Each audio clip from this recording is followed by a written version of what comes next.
All right, so lesson 5 is about safety, workplace safety. Horticulture is under the agriculture umbrella, and you are working with tools, you are working outside a lot of times. So there are safety procedures that you need to follow and equipment to protect you because you are exposed to chemicals and potential hazards. So you need to wear PPE. Remember, that's personal protective equipment. Um, so some examples or like handling when you're handling chemicals, you're going to use gloves, maybe a mask to keep from inhaling those, goggles, tie your hair back, those sort of things. In the lab, trying to keep contaminants from entering the lab. You may not come in your street clothes.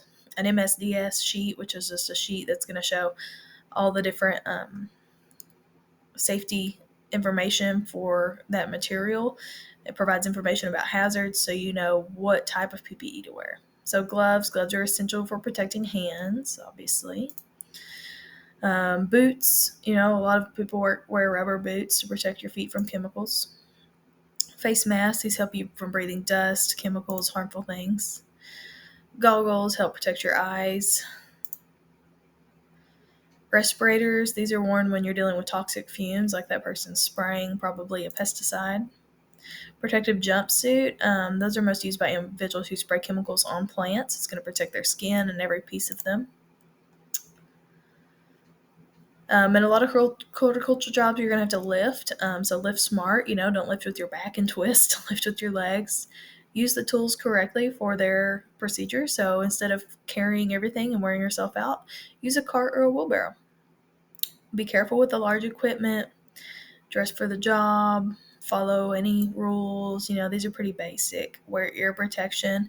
May not seem loud at the time, but over time that can damage your hearing. Wear proper head protection. Be certain to follow all recommended safety procedures. All right. Then we have got some knowledge questions. So number 1, Hosea is a horticulturalist who spends his time conducting experiments on the medicinal uses of plants. What type of job do they most likely have? So they probably a landscape designer? No. Lab scientist? Yes. Aiden spends a lot of time caring for fruit and nut-bearing trees to get them ready to sell to companies that then sell those trees to customers. What category? Sod? Grass? No. Landscaping? No. Floral? No.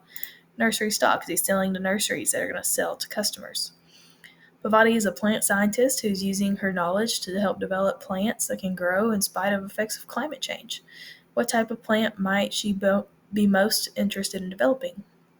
Plant that can provide higher crop yields, plant that grow in high temperatures with less water? Probably, because those are experience of climate change. And then the last one, Ricardo has a large organic farm that grows a variety of fruits and vegetables. He knows that each different type of plant has different requirements for sunlight, water, and nutrients. Live in an area that's plenty of sun year-round, but rain falls sporadic. What type of technology would they need? They would benefit from a smart irrigation system, right? All right, so this was a general intro into horticulture. We're going to dive deeper as we go on with the lessons.